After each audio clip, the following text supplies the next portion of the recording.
Hello, I'm Steve Bird, and I'm the developer of the Earwell. And I'd love to share with you information about this device that I've found extremely useful in managing neonatal ear deformities.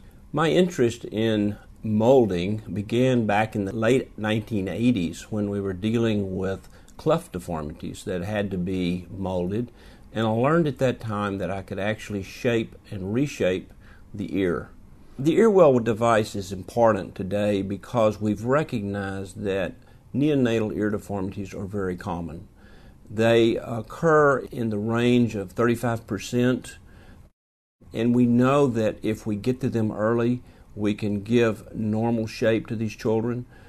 The Earwell is unique because it's a device that essentially incorporates what's needed behind the ear to force the cartilage to bend into a predictable shape.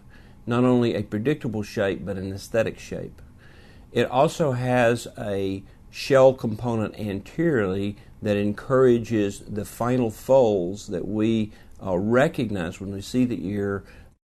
So between the forces applied behind the ear and those applied in front of the ear, we have a device that gives us the aesthetic balance that we're looking for in any ear.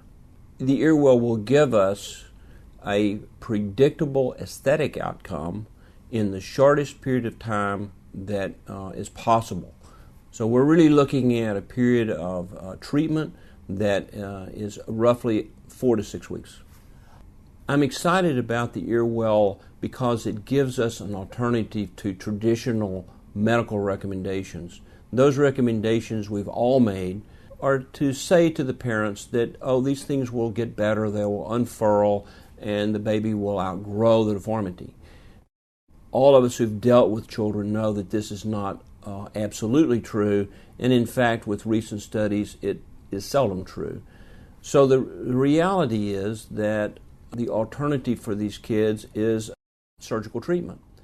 And when I look at children now over the years that I've treated surgically and compare them to the same type deformity that I've treated with the Earwell in infancy, the aesthetic results of the ears treated with Earwell win.